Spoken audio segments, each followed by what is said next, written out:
Eye for Homes TV presents Selling Your House Today with Kathy Nelson and Tracy Nelson. And now, Kathy and Tracy. Hello and welcome to the show. I'm Kathy. And I'm Tracy, and we are a husband and wife real estate broker team with John L. Scott in Redmond, Washington. And you're watching Selling Your House Today, a weekly webcast that happens every Friday at noon.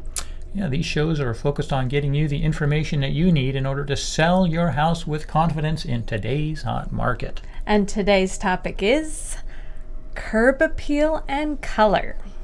It's really all about that first impression. If you've got a buyer coming to your house and they don't see it right off the bat, they don't feel it, then that could either make or break the deal.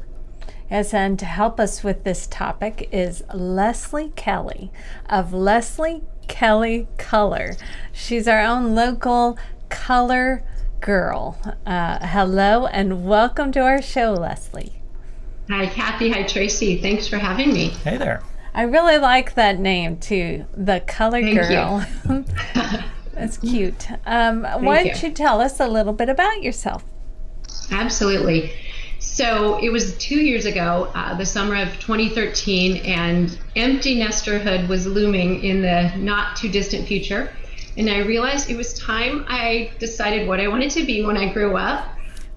So I have a degree in clothing design, a certificate in interior design, and I've also studied graphic design. And what I loved most about all of that was color and how it played a role in all of those. So that summer I began studying with Latrice Eisman, who's director of the Pantone Color Institute. And when I finished her program, I started my color consulting business, Leslie Kelley Color. And today I help homeowners, business owners, real estate agents, and even graphic designers with finding the perfect color for their project and needs. You know, it's really interesting that you said the graphic design to go with your, but because you work with one of my favorite graphic designers that's local. Yeah, Kirk Warner. And I saw a logo and it had both you and him mentioned, and you had the colors and then he did the design, and I thought that was a great partnership. Yeah, and he's really fun to work with. He is. I've worked with him too. And also on your website, you have our local gym. I had no idea you helped with that. And I mean, it really does matter the colors that you are even working out in. Absolutely. Absolutely. But then also for us, those of us who are color challenged. Yes. This is a great show because I look at colors and apparently I don't see the same colors that other people see. Well, we're going to start talking about this topic now, and the way you talk about the colors, you know, the different shades of grays and things, it's like, it looks like gray to me. But there are nuances, right? Absolutely. It's all about the undertones. And there's nuances to selling with curb appeal. So our first question is, what are some of the ideas that can boost the value and appeal when you're trying to sell your house? Yeah, curb appeal is incredibly important. It's basically your home's first impression. And we wouldn't go to a job interview or a first date without wanting to make a really great first impression, and your home is the same. You have to create that great first impression to get those potential buyers when they drive by to turn around, come back, and then call their agent because they really want to go inside. So first I'll talk about the boring parts about curb appeal, and then we'll get to where color comes in. First thing you need to do when selling your home is clean up. Starting from the very top to the very bottom. Your roof, is it got moss, or are there shakes or shingles that are missing? It has to be cleaned up and fixed. The gutters have to be clean. Okay, yes, on the inside, but on the outside, people often neglect to clean the outside of the gutters. And then clean your home, get rid of cobwebs and dust, clean the windows inside and out. Then you've got driveways, walkways, porches, all of those need to be pressure washed and cleaned. And then of course, last but not least is the lawn and the flower beds. Mow, edge, potentially spray your lawn because we're in a drought. Spray paint. And, people do it. And then make sure those flower beds are perfectly weeded. Cut down the shrubs so that when people drive by, they can actually see the front of the home. And when all of that's done, when it's in tip-top shape, then we get to the fun part, which is color. If your home has a current color and the paint still looks great and you still fit in well with the neighborhood, then you can leave it. But if your colors are maybe dated or the neighbors have recently painted, you'll need to paint your home as well, especially if it's got a chalky look because it's old. And when it comes to traditional style homes, which is what I'm really going to talk about, I like neutral colors. Grays are hugely popular right now, and there are so many grays. And then I like really light trim. Here's an example right here, and that is actually a Benjamin Moore image, and the color is Arctic Shadow. There's just a little bit of blue in the undertone, but it's still a neutral, and it's very current, and it just makes the home look fabulous.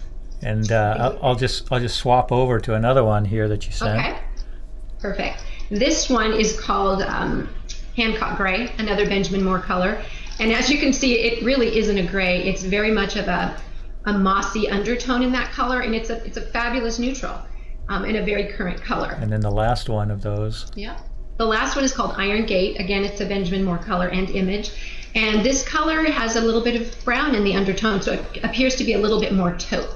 But for those of us who are color challenged, I'm going to go through them kind of quickly here, and Sure. so you can see the difference. It's subtle. There's one, very subtle. 2, 3, and initially I really didn't even see those color changes until we started talking just a bit ago. And Well, as we go with the show here, we're going to learn a lot about the specific kind of colors that you've been that you're going to talk about. I think it's Absolutely. fascinating too. And those little changes in color can really affect your mood when you look at the house, can't it? Yeah, the Absolutely. pop. Yes, yes, and it will affect the way you look at a house, and so this Absolutely. is so important. Right. I always recommend when someone is selling a home a neutral color, but a current neutral. There are hundreds and thousands of colors to pick from.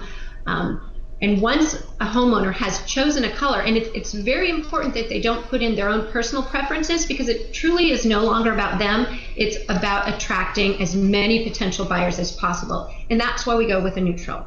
But neutrals don't have to equal boring. A lot of people think they do. But as you could see, all three of those colors were neutral but beautiful and current. Once you've picked your home, the base color of your home, then we get to the really fun part, and we get to go with door color. All of these colors, I picked a red door. It's a very traditional, classy color, and red is an attention grabber. So I picked red. Here's another example. This color is a bit more orange, but you can see how it absolutely pops, and it goes with the plantings in the yard and with the flower pots. And that's... Wait a minute. So go back to am I going too fast? Yeah, you're going too fast. I don't know if that's red or not. See, I look at that and go, oh, is that the right color? You need Yeah, Leslie. You need a color expert. The orange, too, would be interesting for like a fall color, too. So if you were selling your house then, that would be a great little pop there. Right. And what I loved even more about that image was that it actually matched the tree. I know. And flower pots. And the flower pots, too. It just kind of brought a hominess to it, too. Absolutely. You want to go up to that front door. Another thing that could be done is that they could even paint the house numbers that color. Oh, yeah. Whatever color a homeowner decides to paint the door, I love for that color to be carried out throughout the front yard, especially with colored flower pots. Terracotta flower pots are less expensive, but in the summer, you can add color with flowers. But in the fall and winter, such as this photo, you can't add flowers. So you can take the color of your door, you can use that same color to paint house numbers. You can buy yellow flower pots and put those throughout the yard and fill those flower pots with pine cones or sticks and twigs, or even just a small evergreen tree, so that you always have color throughout the yard no matter the season of the year. You can even paint benches in the color of your door. You can add some exterior pillows or seat cushions if you have outdoor seating that have some of the same colors, so that the entire front of your home creates this beautiful, colorful image. Here's a perfect example of those pillows right there. Go perfectly with that gorgeous door. And it's inexpensive too. It's not like Absolutely. It's major. When people think that they have to do all these changes just to get people, to get that feel and that happiness when you're selling your house, you can actually just do the door and some pillow, like what you have right there. You don't have to do major things. Nope. Especially if your house color works, choose a door color that plays nicely with that house color and is a real great pop of color. And again, continue that color with some flower pots, a bench, cushions, paint the numbers of your house, and you've got this perfect facade that's going to really attract buyers. Yeah, when you put it that way. It does. And I love that turquoise color with the, that is gorgeous. Mm-hmm. That's an absolutely beautiful, inviting, perfectly done front porch. Well, moving in a little bit, there are bright pinks and blues in some bedrooms that you see. What is your advice to sellers with these colors in their house? Well, I definitely think they need to be painted over, but if those bright pinks and blues are in a children's bedroom, you have to tread a little carefully, because moving can be sort of traumatic for kids. Not all kids, but some kids have anxiety over the thought of major change like that. So you don't want to traumatize them further by telling them, we have to redo your whole bedroom. You can blame it on the real estate agent and say, we have to redo your bedroom because the agent said so. But try to involve just because the agent said so, that nasty agent. No, but it's better true. than hating the parent. Our last client, they couldn't, the little kid, their kids couldn't see themselves in these rooms with the bright colors. So I thought that was what you just said was a really point. Right. So this example that's up right now of the nursery, those colors are subtle and neutral and would be fine to keep these colors. Or, so if you do have a child in a bright blue or a bright pink bedroom, involve them in the new color choice, something that's a little more muted, but it doesn't have to be white or cream or builder's beige. I don't agree with that. I think you can have color in your home when it's on the market, but they need to be muted colors, more neutral colors, mid-tones. So you can choose a color for the child's bedroom, or paint the colors very neutral and add pops of color like this example in the dresser or in the pillows, so that the child still feels like it's their space. It still has their favorite colors, not overwhelming. It's not on every wall. Nice. Yes. And now the other. Okay. Just looking at the pictures. Sorry. Sure. I have to look on the side over here. Oh. Until they come up. Yeah. There's an example of a beautiful and sophisticated neutral bedroom. It's absolutely not boring. And again, so many people think when you're selling your home, you have to paint every wall builder's beige or white or cream, and you don't have to do that. You really can have some color and just, in the undertones, or add pops of color here like they've done on the side table. But again, you want it to appeal to so many people, so adding these midtones that are sophisticated and subtle is a great idea. And again, here, pops of pink. It's not on the walls. Yeah, there's a little bit of subconscious to this, right? There's you don't really, as the buyer coming in, you don't notice that you're being enticed this way, I suppose. Can you put that kitchen back up?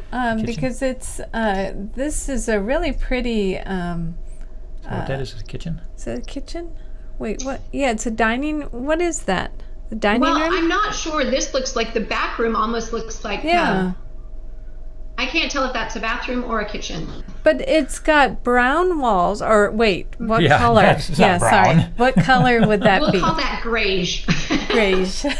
Grayish beige. But then it's got the darker floor, the white trim, and then the pink pop and that's Absolutely. accent, which I don't know would have put in a house. So that's a nice example of a very Absolutely.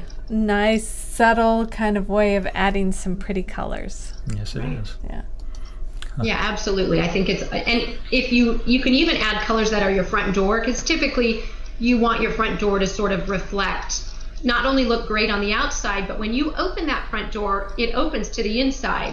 So you can add the same pops of color that are in your front door, maybe with some pillows or artwork or even books. You can change your bookcases so the books match.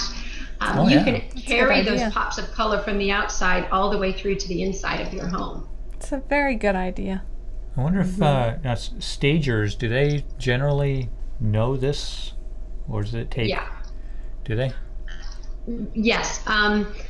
I think all stagers are different, but I know of one woman who's a great stager in the Seattle area, and this is exactly how she does things. She does a lot of neutrals, and then she puts pops of color, and it creates these perfectly balanced rooms, and they are fabulous. They are a joy to walk into. Absolutely. It's all about selling that beautiful home. Well, Yeah. colors today, millennials, of course, are a target. They're buying a lot of houses, and we want to sell to millennials. So what is trending both inside and outside as far as colors go for millennials? Well, I mentioned gray. Gray is hugely popular right now, especially leaning towards sort of the grays, the gray beiges in cabinetry, walls, exterior and interior. There you go.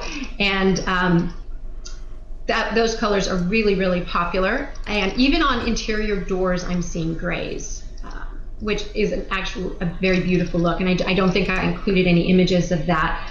But all color right now is trending, and it's really an exciting time to be a color consultant. Because color is just becoming more popular, and I think people are starting to understand the importance color plays in everything. Pantone's 2015 color of the year is Marsala, which is sort of a brick wine color. And then Benjamin Moore's Guilford Green, which is a neutral sort of spring. And then with Pittsburgh paint, you have that dark teal. With Sherwin-Williams, you have Coral Reef, which is an absolutely exquisite and bright coral color, similar to those pops of pink we saw in that room. Color itself is just hugely popular right now, and I think people are especially using pops of color in more neutral rooms. It's a lot easier to switch that out. It keeps your home timeless when you just add these pops of color to the neutral spaces. So definitely grays, but and beachy spa-like colors like seafoam and dirty mint, those are really popular. Dirty mint? Yeah, how did you come up with these names? It's kind of a mint that's toned down with a bit of gray. Wow. And it's so one of my favorite colors. you know all the names of the paints throughout each of the brands, so Sherwin-Williams and all the other places. Are you finding, do you recommend that your clients go to websites or like Pinterest or something to get ideas? How do you and how do you research these? Do you go to each one of those paint websites and check out the latest paints? I do. Almost all of the large companies will have color reports, and they'll talk about trends that they're seeing and what they expect in the future. I do a lot of webinars where I can watch all the presentation of the new colors that are coming up. And I make sure to look at all the new, like the 2016 colors of the year will come up in a couple months. So I try to keep on top of that. But I really do encourage my clients to find what they love. Find pictures, rip stuff out of magazines, start Pinterest folders, and then share that with me, because when I go into someone's home and let's say they want a new color for their dining room or their master bedroom or whatever, I want to make them happy. So I never go in and say, this is what I would do, because it isn't about me, it's about them. So for example, I had one client who wanted to paint the children's bathroom a bright turquoise that she found in the shower curtain.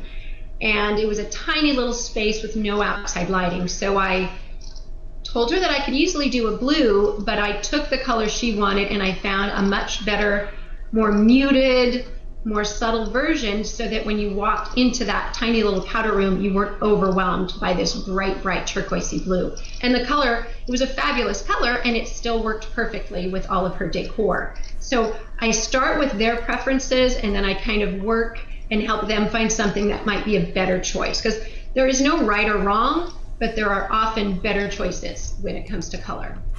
You mentioned a moment ago that they come out with the colors for next year, and like you said, the 2016 colors. So is it, I'm thinking, how do they know that those are going to be the popular colors for 2016? Well, I know for Pantone, because I know Latrice Eisman, she travels all year all over the world, and she goes to different shows, whether it's interior shows or furniture or home decor. She goes to those shows and she sees what people are creating and what is going to be on the market in the year ahead. And then she meets with tons of different people, and they compare all of their own personal research, and they come up with a color palette.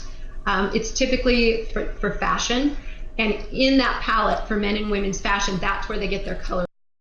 Oh, that makes sense. Yes.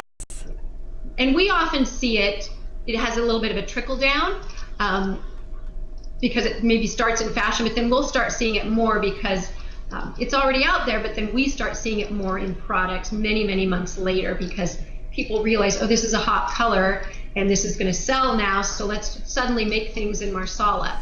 But their research has shown what already is being produced. Yes, and all the stores are probably putting all sorts of fun things to vases, candle holders, everything. So, yeah, that's interesting. Got to start thinking a lot more about color, maybe around our house, too. Yes, yes, we do. Yes. Leslie, where can everybody find you? Well, I'm at LeslieKelleyColor.com is my website, but I can be found on Facebook, Leslie Kelley Color, Instagram, Twitter, and Pinterest, all at Leslie Kelley Color, or they can email me, Leslie at LeslieKelleyColor.com. I love that name, Leslie Kelley Color. It's a good one. Thank you. Leslie, thank you so much. Yeah, you have taught us so much today, and hopefully the viewers will email you with more questions. Great. Thank you so much for having me. It was my pleasure. Yeah, thanks a lot. Absolutely. Bye-bye. Have a great day. It's so important to have that pop of color or just brighten up your house a little bit from the outside. My favorite, though, was the spray painting. Because the drought. I wonder if there's different colors of grass that you could get. We should do a whole little thing on that, like a blog post or something on the colors. Put in some flowers, too, on it. Yeah, because it's drought right now, and that is probably very popular that people are spray painting. And could you imagine the first rain and everybody's in their new house looking outside and it's like, what's happening to the grass? Anyways, that was a fun show, and I hope everybody learned something. And we will see all of you next Friday. You have a good weekend coming up. Thanks for watching. Yep. Bye-bye.